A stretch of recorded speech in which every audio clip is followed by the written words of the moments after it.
I am guilty of a mistake, and I am paying the price for it. He's gone again. The Minister for Work is out of work, forced to resign for the second time in a year.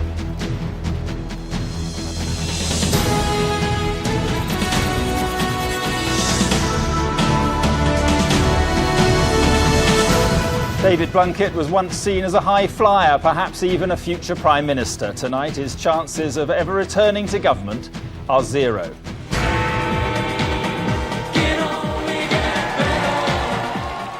It was also different 8 years ago, so how damaged is Tony Blair by this latest resignation? Also tonight. Climb down on terror. The government promises to rethink plans to lock up suspects for 90 days without charge. You say either, and I say either. You say neither, and I say neither. Either. And the odd couple. Can the Green Prince persuade George Bush to change America's bad habits? In London, the vicar stabbed in the stomach in northwest London. Reverend Ian Brady seriously ill after being attacked on his parish rounds.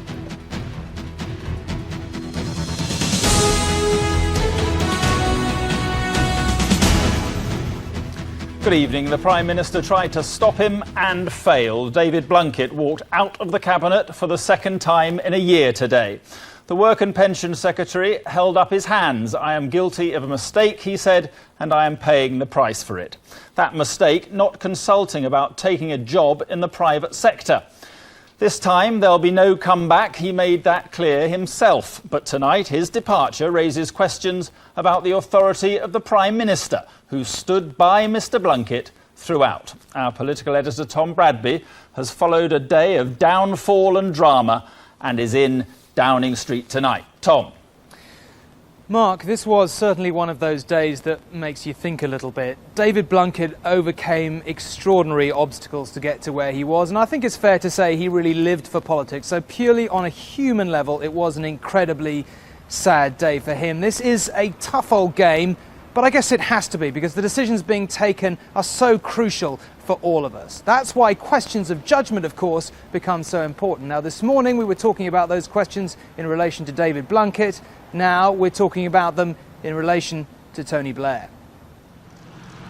By any standards, his is an extraordinary story. A blind boy sent away from home at 4 who rose to occupy some of the highest offices in the land before falling for the wrong woman and crashing slowly to earth. Today, David Blunkett bowed out of public life for the second time. He acknowledged his mistakes, said he was proud of what he'd achieved, and pleaded for his family to be left alone now. I am guilty of a mistake, and I am paying the price for it, and I make no bones about saying that that is my fault, and I stand by it. I'm deeply sorry for the embarrassment that I've caused to the Prime Minister. As we saw at Prime Minister's questions today from Michael Howard, it is the Prime Minister that some people wish to target. I wish to support him. When you've been in politics as long as I have, you can smell and feel when it is right to step away. And I felt that between Downing Street and Portcullis House. So what did he mean? Well, the morning's events unfolded like this. At 8 o'clock, he called Tony Blair to say he needed to talk. At 9:15, he went into Downing Street to offer his resignation, but the Prime Minister refused to accept it. Shortly afterwards, as he was driving to Portcullis House to appear before a Work and Pensions Committee, Mr Blunkett decided it was time to go. Now, as you heard from Mr Blunkett himself, it was in these few minutes that he finally made up his mind he had to go, that he couldn't hold on any longer. What influenced his decision? Well, it is impossible to say. Maybe he was just listening to the radio and realised that for the third day running, he was going to dominate the headlines. For Tony Blair, too, this has clearly been an emotional day.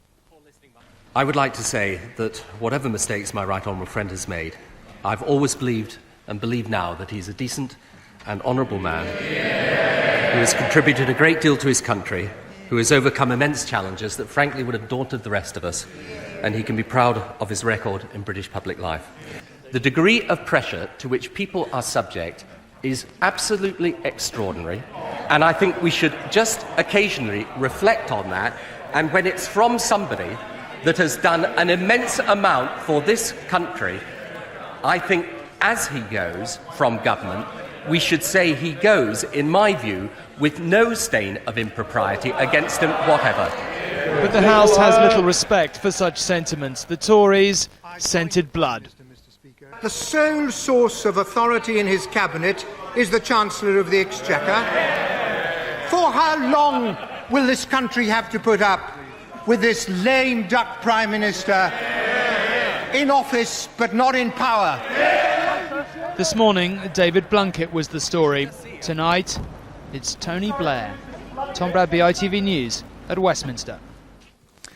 Now, that's in part because Mr Blair had put his own reputation on the line in bringing back David Blunkett so soon. Mr Blair had promised early in his first government that it would be whiter than white after the sleaze of the major years. To lose Mr Blunkett again in another scandal leaves Mr Blair severely under pressure, as our chief political correspondent Daisy McAndrew reports. It was 1997 and Tony Blair was swept to power, promising that things could only get better. New Labour, he said, would be whiter than white. We are purer than pure, that people understand that we will not have any truck with anything that is improper in any shape or form at all. Well, it's become more of a murky shade of grey than whiter than white, according to some. It all started with Bernie Ecclestone, if you remember him, swiftly followed by Peter Mandelson, who left government not once, but twice. Keith Vaz was the next red-faced minister, forced out. And then, of course, that brings us to David Blunkett, who in the past 12 months has left the cabinet table twice. Now, what does this do to Tony Blair's authority? Well, it leads some to question his leadership and also to question his judgment of character. You've also got the problems that, as with John Major in the last days of his government, that anything that the media or the opposition can pick up on in terms of sleaze is pounced on as a great story, whether it's serious sleaze or fairly small sleaze. And that's what's happening now with Tony Blair. The big difference between the Blair government and the Major government is the Blair government has got a big forward agenda for change and reform and modernisation. And when the dust has settled on this one, the same as the dust has now settled on all sorts of frenzies that have gone on before, that is what you're left with. But will the dust settle on this media storm? Or will sleaze do to today's government what it seemed to do to others? And I have to say, looking back even on my period in office and all the tumultuous events which engulfed me, I wonder whether at the end of the day the so-called sleaze that we were accused of ever really made that much difference to the landslide that the Tories were overcome by in 1997. This latest resignation has closed the book on David Blunkett's political career.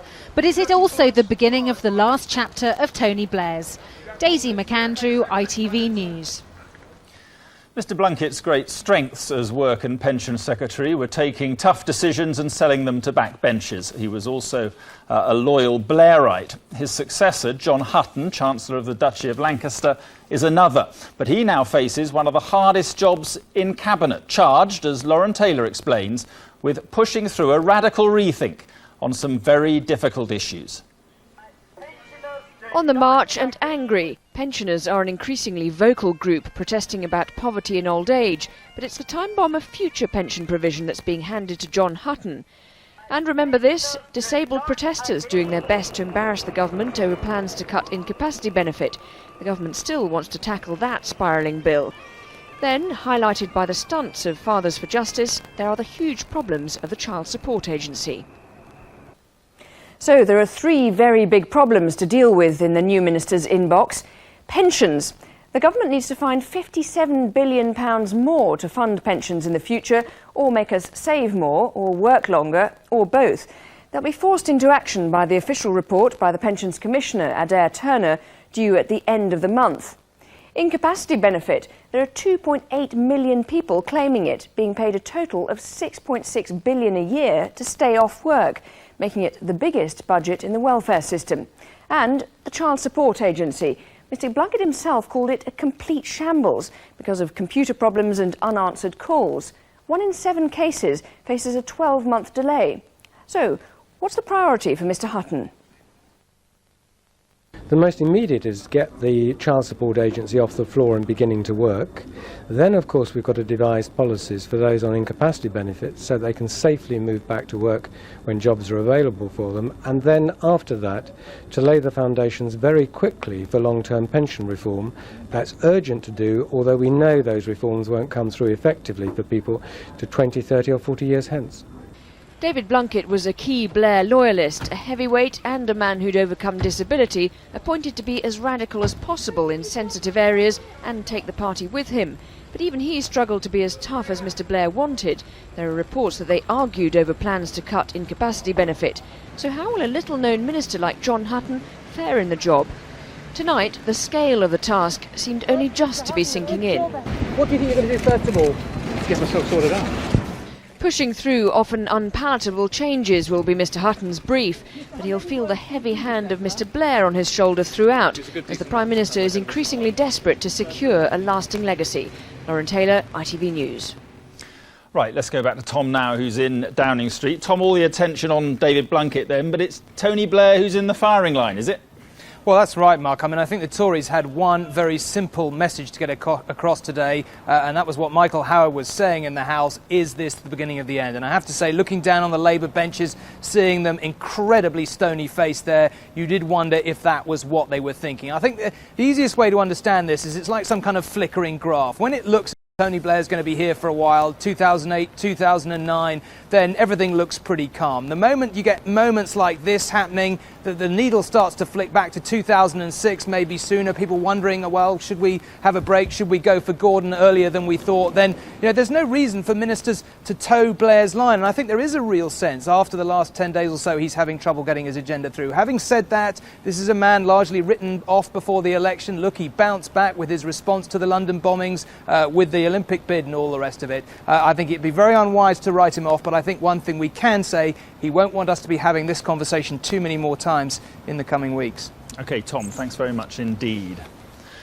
Now, the loss of Mr Blunkett wasn't the only challenge to Mr Blair's authority today. The government blinked first in the face-off over its plans to hold terrorist suspects for 90 days without charge.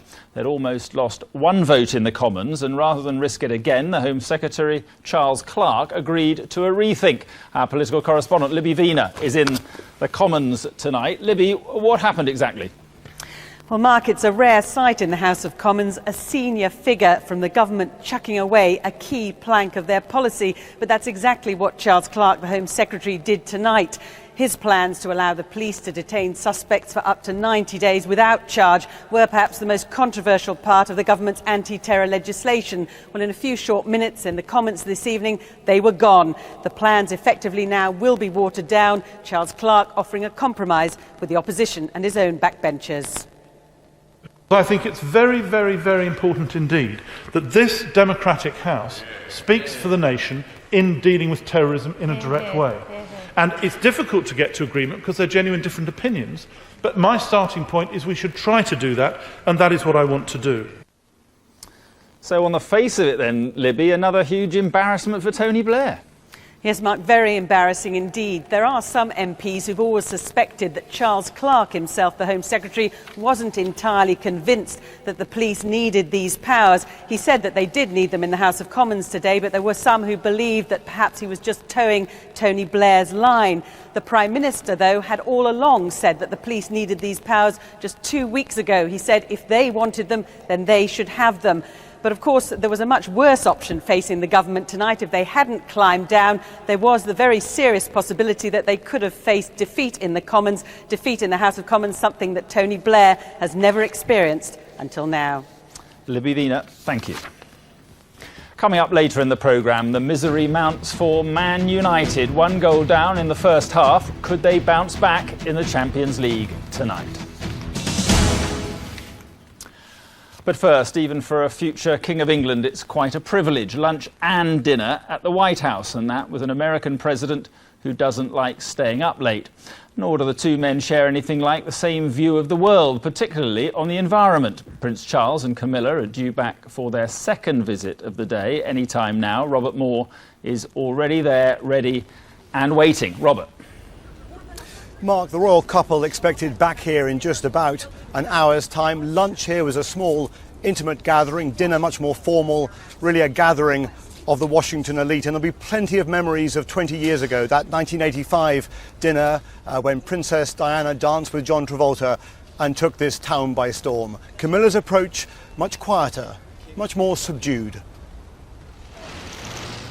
On an exquisite autumn day in Washington, the president was no doubt happy to play host to the royal couple. It was, not least, a welcome distraction from his political troubles. The Prince and the Duchess are on day 2 of their inaugural foreign tour together.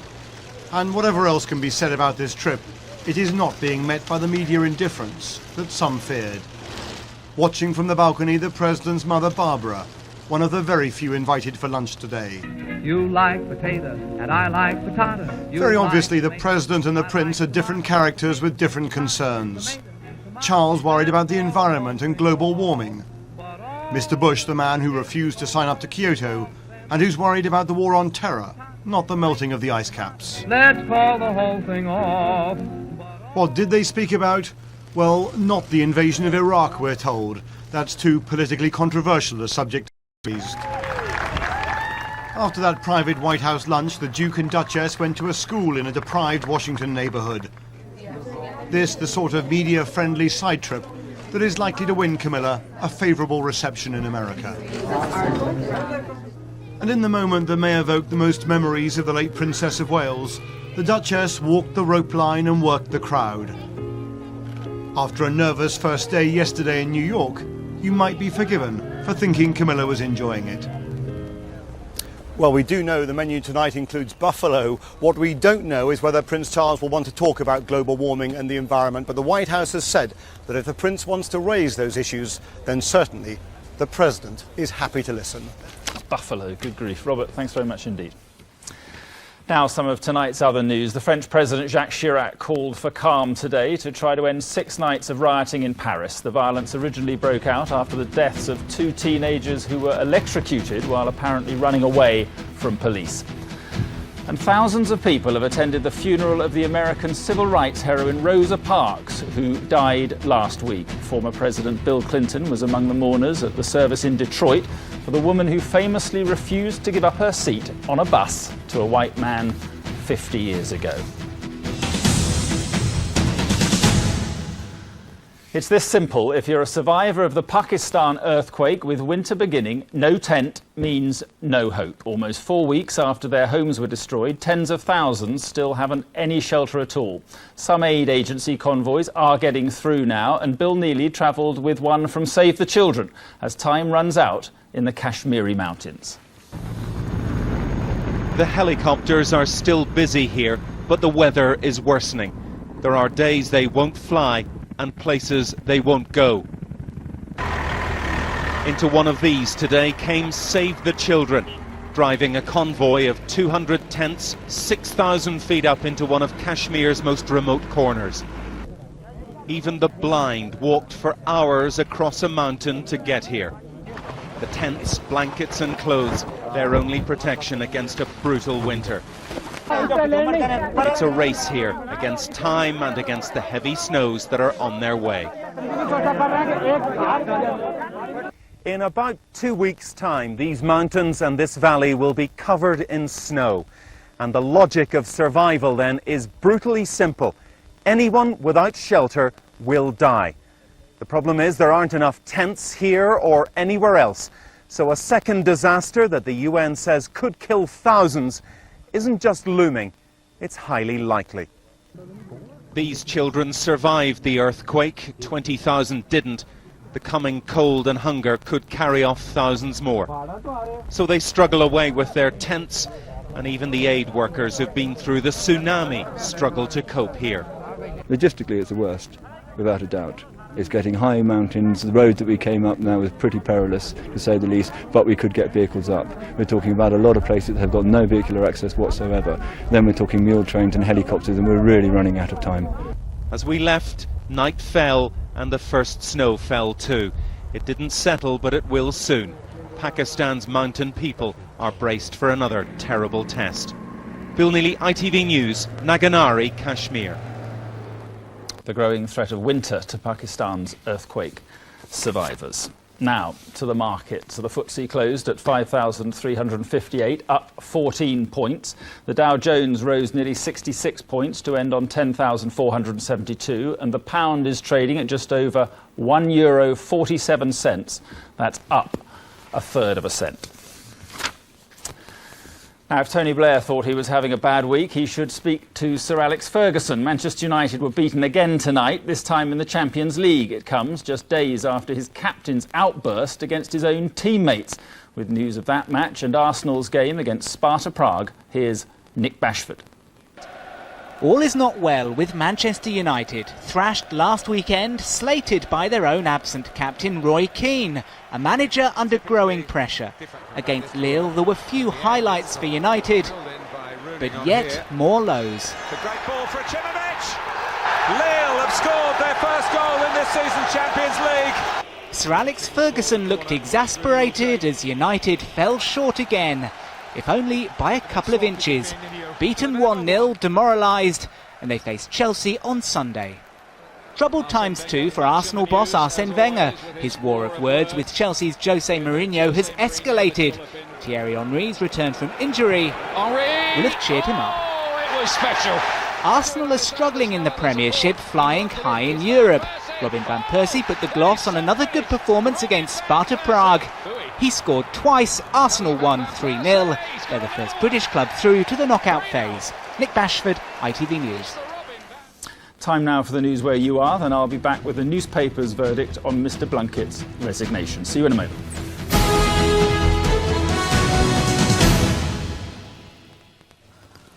Good evening, I'm Faye Barker. This is London Tonight. A vicar is seriously ill in hospital after being stabbed in the stomach in northwest London. The Reverend Ian Brady, who's 45, was attacked on his way to visit a parishioner in Belmont near Harrow. Simon Harris reports. St Anselm's Church, today a scene of crime. They've got the weapon, now they're looking for other clues to this apparently motiveless attack. Ian Brady had been vicar here for just a year. He's married with 2 young children. Richard, just tell me, what do we know about what happened, where he was going from to? Well, the details are sketchy at the moment, but we think what happened was the vicar left home here at the vicarage at about 8 o'clock yesterday evening. He walked along the road here, Ventnor Avenue, to Clifton Avenue, where he was going to see a parishioner. By the time he got to see that parishioner, he'd been stabbed once in the stomach. Despite the 3-inch blade in his stomach, the Reverend Brady managed to stagger to a friend's doorstep where he rang the bell and collapsed. The doorbell rang, followed by a hammering noise on the door. I went to the door, and as I opened it, I saw a crouching figure there who said, "Ed, I've been stabbed by a big man." He stumbled towards me. I recognised him as being the Reverend Ian Brady, and could see the handle of a knife sticking out of his abdomen. I grabbed the telephone, dialed 999, lay Ian down gently on the floor, ensuring that the blade hadn't gone through his back. Was talked through by the operator on the 999 service what to do. I took my T-shirt off, wrapped it around the blade, and applied a compression to stop the, attempt to stem the flow of blood. He was very, very weak indeed. He called out his wife's name a few times, and fortunately the paramedic and the ambulance were here very rapidly indeed. Tonight, Ian Brady's family are at his hospital bedside. He's heavily sedated, and for that reason, the police can't get from him a description of his attacker. But although seriously wounded, he's in a stable condition. Simon Harris, London Tonight, Belmont, North London. A builder from Surrey is suing a London hospital after discovering surgical wire coming out of his body 10 years after an operation. Steve Windlass needed emergency kidney dialysis at King's College Hospital in 1995 when the wire could have been used to guide tubes into place. Some of it emerged from his neck, but more wire has to be left in because it's embedded in an artery wall. The hospital has launched an investigation. Coughed. And I'd had a little bit of a lump in my neck anyway that was giving me a bit of jip. And about an inch of wire stuck out my neck. And I thought it was a pin or something from work. So I carried on driving home. When I got home, I went up into the bathroom and I checked it in the mirror, looking at it in the mirror. And I went downstairs to my brother and asked him to pull it out, thinking it was just a short piece of wire or a pin. And I'm looking at it in the mirror, and as he's pulled it, It's just pushed itself out. And I'm not joking, a piece that long come out of my neck. Now, police want help tracing the mother of a newborn baby girl abandoned in Brixton. It's thought the infant was just hours old when she was found at a block of flats in the early hours of this morning. She's now being cared for in hospital, where staff have named her Antonia. Lambeth Council insists it will celebrate Christmas after reports that the word Christmas had been airbrushed out of all the seasonal festivities. It says a mistake was made when the words winter lights were used instead of Christmas lights. MPs today described the Princess Diana Memorial Fountain in Hyde Park as an open bog and a muddy drain, as they heard how it went more than £2 million over budget. The initial cost was set at £3 million, but the Public Accounts Committee was told that following a run of problems, which saw the memorial close more than once for improvements, that figure rose to £5.2 million. And new research says as few as 160 people walking in step could have set the Millennium Bridge wobbling. The river crossing closed within days of opening in the year 2000. It reopened 20 months later after modifications. A study published in the journal Nature said pedestrians' movements became synchronised with military precision as they felt the bridge shift beneath their feet. Pop stars have teamed up this evening in London to launch a campaign to help children living in extreme poverty called Feed a Child for a Year. Miss Dynamite, Natasha Bedingfield and Katie Melua are behind the initiative. Organisers say the lives of 1 billion children in developing countries are being crippled by poverty, but London youngsters are also affected. The minute somebody starts to talk about child poverty, your instant kind of thought is the third world or developing countries. No one actually really takes a look here in London. There are thousands of kids, that are undernourished or malnourished for various reasons, and the fact is it does not need to be like that. I grew up in a family that does a lot of counselling and social work and things, so I was very aware from a young age that there's that there is a lot of pain in the world. So I think that I feel very grateful for where I am. So it is good to be able to give back, definitely. You have 50 interviews in a day, and you've got to talk about yourself constantly. So it's good to be able to use that platform to talk about something much more important. Exactly. Let's take a look at the weather now. Here's Chrissy Reedy.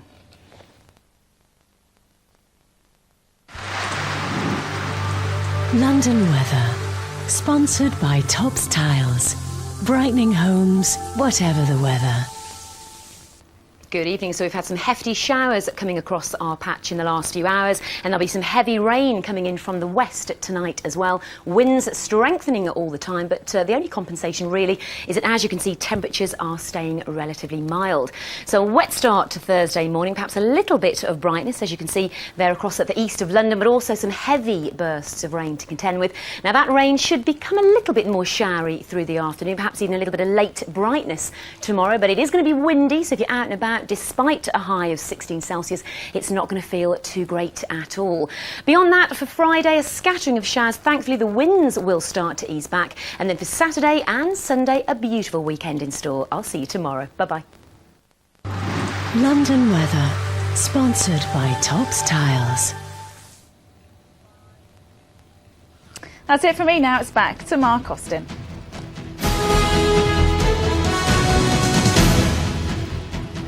Hello again. Let's have a reminder of tonight's main news. David Blunkett has resigned from the government for a second time, saying, "I am guilty of a mistake and I am paying for it." Also today, the government was forced to climb down over its plans to detain terror suspects for up to 90 days. It all adds to the increasing pressure on Tony Blair, whose authority as Prime Minister is beginning to look shaky. Let's take a look now at the newspaper's verdict on Mr Blunkett's departure. Blair's power drains away is the Telegraph's headline, alongside a picture of Mr Blunkett. Its editorial says that now there is a whiff of mortality about the Prime Minister. The Guardian describes today as Blair's day of calamity. It says that all Prime Ministers run out of credit in the end and that this one is in trouble. Blunkett quits on Blair's day from hell is the Independent's headline. It says that Blair's mistake in May was that he was not ruthless enough and not enough of a politician. And Blair at bay, says the Daily Mail. Inside, it comments that today's events are about a Prime Minister who seems more visibly out of touch and losing his authority than ever before. And that's where we end tonight. Next on the ITV News channel, you can see Mr Blunkett's highly charged resignation statement in full.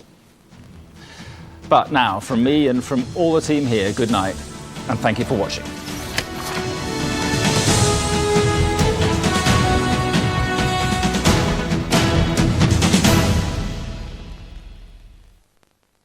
ITV National Weather, sponsored by Powergen.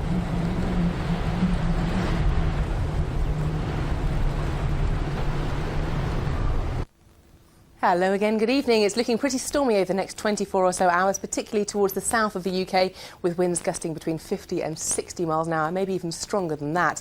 And it's all down to an area of low pressure, which is just out towards the west of Ireland at the moment and giving us these very strong southwesterly winds. You can see that by the closely packed isobars here. So tonight, I'm afraid, wet and windy, particularly heavy rain towards the southwest of the UK. Gale force winds for you as well, but for everyone, a wet and windy sort of night.